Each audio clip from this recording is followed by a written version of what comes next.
আসসালামু আলাইকুম। সবার শুরুতে আজকে যারা পুরস্কার পেলেন তাদের সবাইকে অভিনন্দন জানাচ্ছি এবং তাদের সবার জন্য আমরা দাঁড়িয়ে একটা হাততালি দিই, অভিনন্দন জানাই।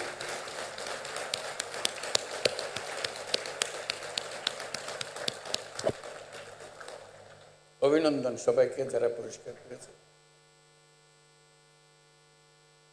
তার মধ্যে দলগতভাবে পেয়েছে ক্রিকেট টিম, তাদের জন্য একটা স্পেশাল হাততালি দিতে হয়। দেখো আমরা কত গর্বিত আমাদের সাফল্যের জন্য এবং অন্য যারা পুরস্কার পেয়েছেন তাদের সবার জন্য। আজকে বিশ্ব নারী দিবসে আমাদের তরফ থেকে এই উপহার, তোমরা আমাদের দেশের নারী সমাজের পক্ষ থেকে আমাদের সারা পৃথিবীর সামনে আমাদের তুলে ধরেছে, সেই জন্য এই অভিনন্দন। আরেকটা অভিনন্দন এবং জোরে হাততালি দেওয়ার অপেক্ষা, সেটা হলো যারা আজকে সাংস্কৃতিক অনুষ্ঠানটা করলো, অতি চমৎকার হয়েছে।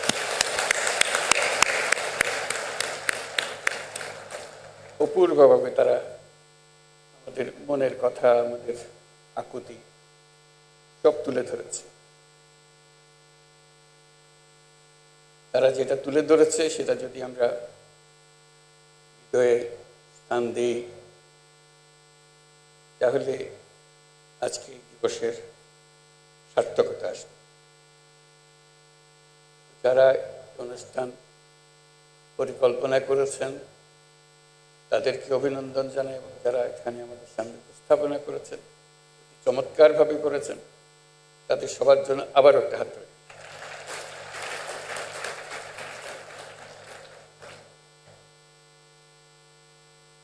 আমরা এই উপলক্ষে দু চারটা জিনিস নিয়ে আলাপ করি। এখানে আনুষ্ঠানিকভাবে আমার লিখিত বক্তৃতা আছে। বিসমিল্লাহির রহমানির রহিম। অদম্য নারী পুরস্কারে ভূষিত বিশিষ্টজন, সম্মানিত অতিথিবৃন্দ, Your Excellencies, our friend UN Resident Coordinator UN Lewis, সবাইকে আমার পক্ষ থেকে সালাম ও শুভেচ্ছা। আজ আন্তর্জাতিক নারী দিবসে আমি দেশের স্কুল, কলেজ, বিশ্ববিদ্যালয়ের ছাত্রী, চাকুরিজীবী, শ্রমজীবী, গৃহিণী সহ সকল পেশার, সকল বয়সের নারীদের শুভেচ্ছা ও অভিনন্দন জানাচ্ছি। আজকের দিনে আমি শুরুতেই গভীর শ্রদ্ধার সঙ্গে স্মরণ করছি মহান মুক্তিযুদ্ধের বীর শহীদদের, যাদের আত্মত্যাগের বিনিময়ে আমরা স্বাধীন সার্বভৌম বাংলাদেশ পেয়েছি। বিশেষভাবে শ্রদ্ধা জানাই বীরাঙ্গনা সহ ৭১-এর সংগ্রামী নারীদের। আজকের দিনে আমি শ্রদ্ধার সঙ্গে স্মরণ করছি জুলাই গণ অভ্যুত্থানে শহীদ ও আহতদের। জুলাই গণ অভ্যুত্থানে বাংলাদেশের ছাত্র, শ্রমিক জনতা মিলে যে অসাধ্য সাধন করেছে তার সম্মুখ সারির ভূমিকায় ছিল এদেশের নারীরা। ফেসিবাদী শক্তির প্রাণঘাতী অস্ত্রের সামনে হিমালয়ের মতো দাঁড়িয়েছিল আমাদের মেয়েরা। আজকের দিনে স্মরণ করি সেই সব শহীদ নারীদের যারা জুলাই গণ অভ্যুত্থানে সর্বোচ্চ আত্মত্যাগ করেছেন। শ্রদ্ধা জানাই জুলাই আহত নারী যোদ্ধাদের। দোয়া করি তারা যেন দ্রুত স্বাভাবিক সুস্থ জীবনে ফিরে আসতে পারেন। গণ অভ্যুত্থানের সম্মুখ সারিতে থাকলেও আমাদের সমাজে এখনো অনেক ক্ষেত্রেই নারীরা পিছিয়ে আছে। নারীদের অর্থনৈতিক ক্ষমতায়নে সরকার সবসময় সচেষ্ট। এই জন্য বিভিন্ন ধরনের উদ্যোগ চলমান। দুস্থ মায়েদের আর্থিক সহায়তা প্রদান, নারীদের প্রশিক্ষণের ব্যবস্থা, ক্ষুদ্র ঋণ কর্মসূচি, কর্মজীবী নারীদের থাকার হোস্টেল, ডে কেয়ার সেন্টার সুবিধাসহ নানান ধরনের উদ্যোগ অন্তর্বর্তী সরকার দিচ্ছে। নারীর প্রতি সহিংসতা রোধ সরকারের অন্যতম অগ্রাধিকার। অনেক সময় নারীরা নির্যাতনের শিকার হলেও তারা বুঝতে পারেন না কোথায় অভিযোগ জানাবেন। নারীরা যেন তাদের অভিযোগ জানাতে পারেন সেজন্য হটলাইন চালু করা হয়েছে।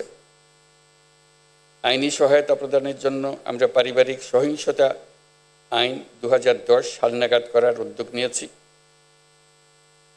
যৌন হয়রানি প্রতিরোধ ও সুরক্ষা আইন প্রণয়নের কাজেও আমরা হাত দিয়েছি।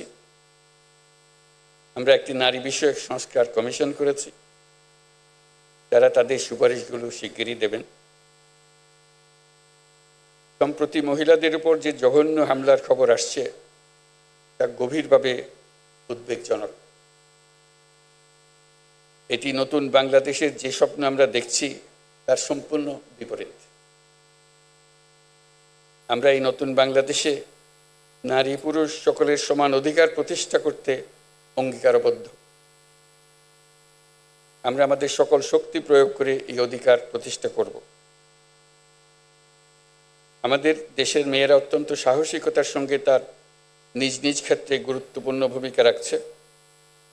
কত বাধা পেরিয়ে দেশের রাজনীতি, অর্থনীতি সহ সার্বিকভাবে দেশকে এগিয়ে নিতে অবদান রাখছে। কয়েকদিন আগে তারুণ্যের শক্তিকে উজ্জীবিত করে নতুন বাংলাদেশ গড়ার লক্ষ্যে দেশ জুড়ে আয়োজিত তারুণ্যের উৎসব 2025-এ রেকর্ড সংখ্যক নারীরা cricket, football, kabaddi, badminton, volleyball, basketball ইত্যাদি খেলায় অংশ নিয়েছে। এই উৎসবে দেশের বিভিন্ন অঞ্চল থেকে 27,40,000 মেয়েরা প্রায় 3,000 খেলা ও সাংস্কৃতিক কর্মকাণ্ডে অংশগ্রহণ করেছে। এদেশের সর্বস্তরের নারী পুরুষ দর্শক সারিতে বসে তাদের উৎসাহ জুগিয়েছে। হাজার হাজার দর্শকের এমন উপস্থিতি প্রমাণ করে যে বাংলাদেশের সমাজে নারীর অধিকার ও অংশগ্রহণ প্রতিষ্ঠায় পুরুষদেরও স্বতঃস্ফূর্ত সমর্থন রয়েছে। নারী বিরোধী যে শক্তি মাথাচাড়া দেওয়ার চেষ্টা করছে তাকে আমরা দেশের সকল মানুষকে সঙ্গে নিয়ে অবশ্যই মোকাবেলা করব।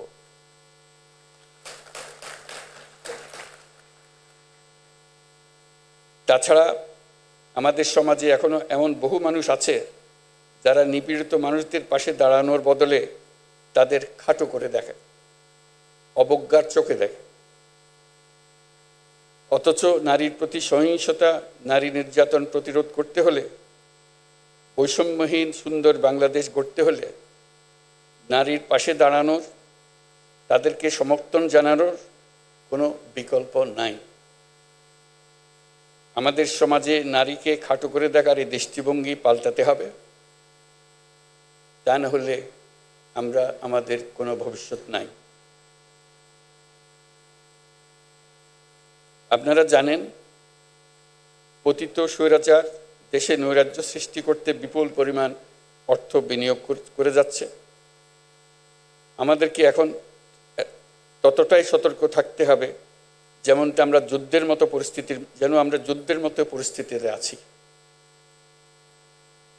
নারী ও শিশুদের নিরাপত্তা রক্ষায় সর্বোচ্চ সজাগ থাকুন। নিপীড়নের বিরুদ্ধে সামাজিক ঐক্য গড়ে তুলুন। একে অন্যের পাশে দাঁড়ান।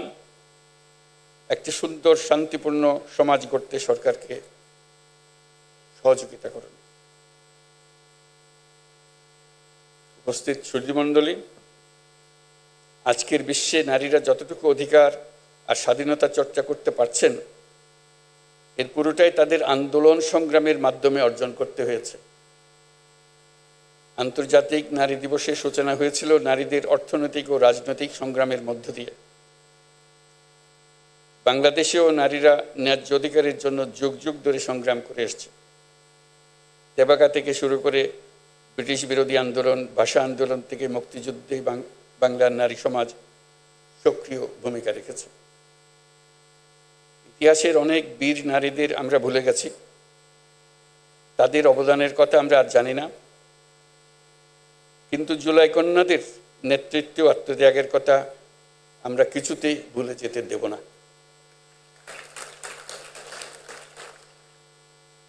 জুলাই গণ অভ্যুত্থানে অংশ নেওয়া নারীরা বিভিন্ন সময়ে আমাকে তাদের সংগ্রাম ও আশা আকাঙ্ক্ষার কথা জানিয়েছে।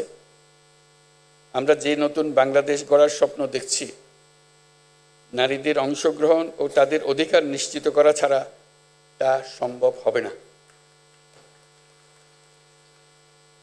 এই অধিকার প্রতিষ্ঠার জন্য নারীদের সাথে পুরুষদেরও সহযোদ্ধা হিসেবে দাঁড়াতে হবে। সমাজে নারীদের ন্যায্য স্থান প্রতিষ্ঠার জন্য পুরুষদেরকে উৎসাহী প্রতিযোগীরায় এগিয়ে আসার জন্য আহ্বান জানাচ্ছি। নতুন বাংলাদেশে আমরা আমাদের প্রত্যাশী পরিবারকে নিশ্চিতভাবে গড়তে চাই, যেটা হবে সব বাবা মার, ভাই বোনের নিশ্চিত ও স্বীকৃত অধিকারের পরিবার। আন্তর্জাতিক নারী দিবস আমাদের নতুন করে নারীদের সংগ্রামের ইতিহাস মনে করিয়ে দেয়, অনুপ্রেরণা আর সাহস যোগায়।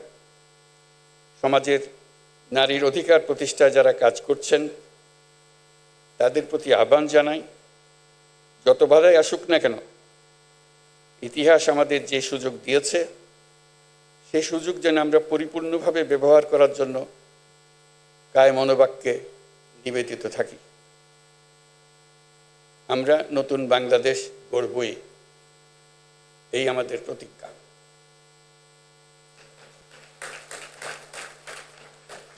মহান আল্লাহ আমাদের সহায় হন।